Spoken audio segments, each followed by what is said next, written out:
Anyway, I mean, moving on from some really good wins to some really potentially bad teams. The NFL trade deadline is right around the corner. Okay, and I some need bad Fritz. teams are going to be Three, looking to Fritz. offload some And big these are contracts pops and and drops. Okay, for draft picks. Starting with you, Fritz. Who do you think is on the move? All right, 3. I think you're really going to hate to see this guy move if he does. I'd have to go with Jerry Jeudy for the Denver Nice, Broncos. that's what we're saying.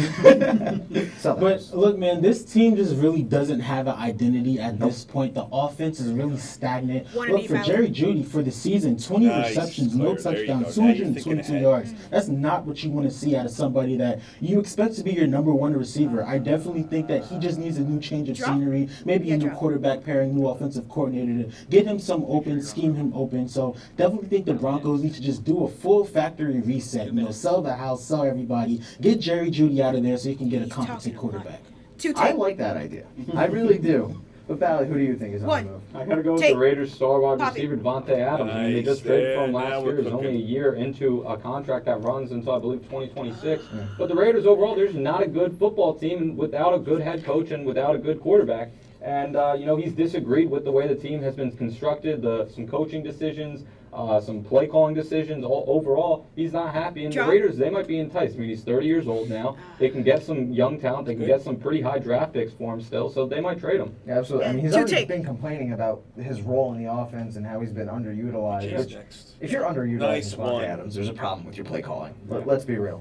Bijan, who do you think is on the move? I'm going to have to go with Justin Simmons. The Broncos have the third worst record. Yeah, third worst record in the league right now. They already rumors about them doing a fire sale, which they should. And Simmons, even though he's 31, he's still one of the best safeties in the game. And there's a lot of contending teams that could use his services. Howie, please make the call. And even though he is 31, there's only, after the season, only 1 year left on his contract. So whatever team trades for him isn't making a super long-term commitment. So I got to go with Justin Simmons. Again, I'm all for it. Just sell the house. Get me Caleb Williams, please. Anyway, Trent. I mean, for me, I have to say Brian Burns out of Carolina Panthers. Any team could use an edge rusher at any moment, so I'm sure any team would want him, especially a team with maybe 2 first-rounders.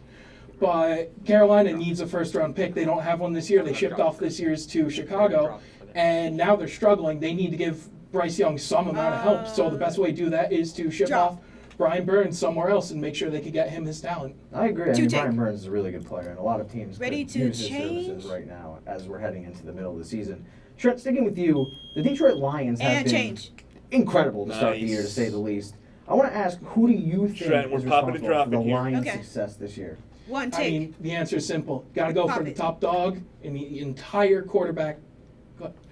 Of all the quarterbacks in the NFL this year, got to go for a top dog, the top Goff, if you will, and Jared Goff. Oh, boy. I love how he's been playing this year.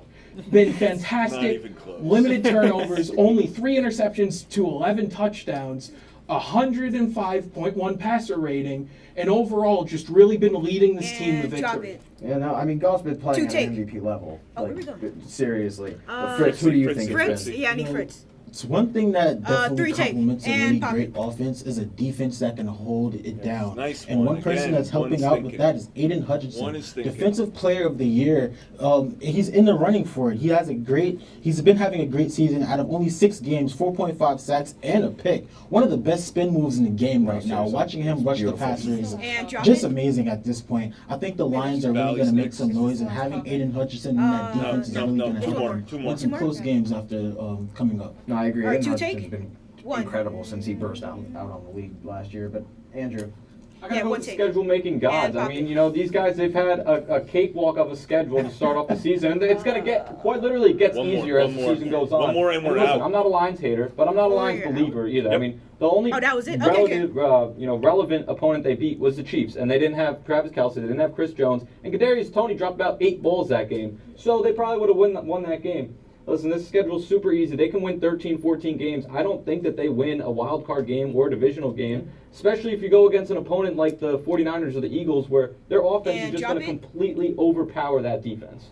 And to take what I don't get Trent is what you're saying is how many times on this desk have we said it's difficult to get a win in the NFL?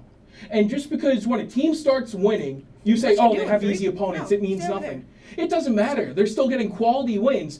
And just because the Chiefs didn't have Chris Jones or Travis Kelce still had Pat Mahomes in the back, and last time I checked, he's one of the best quarterbacks in the league.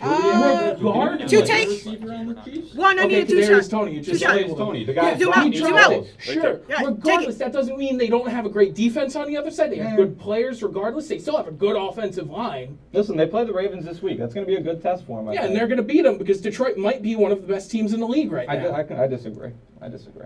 Two take. We can agree to disagree. Sure. I mean, there's strong points on both sides. But Bijan, closing us out, who do you think is responsible? Man, Three you take. talk about Jared Goff, Trent, but we got to go to the man on the sideline calling the plays for Jared Goff. I got to go with Ben Johnson. The play calls and concepts he has been calling have been incredible. We're gonna the end running this, so the I need run and the music pass for game this. is top 5, Not now, or at though, least top okay. 10 in every good offensive metric. With a move, and while too, Goff please. playing great two, poise and anticipation in the pocket, You're gonna start your move when I you tell have you. guys running feed him wide back up open. here. Amon-Ra St. Brown, drop it. like they really don't have a dominant outside wide receiver, but they're still getting guys wide open. And it's just Ben Johnson. I just love the way he's been calling plays and the play designs, the motions, and all that. I just got to think we got to give Ben Johnson the praise he deserves. Yeah, probably going to be the head coach in the league next year if he decides to leave. Would love if he used Jahmyr Gibbs a little more.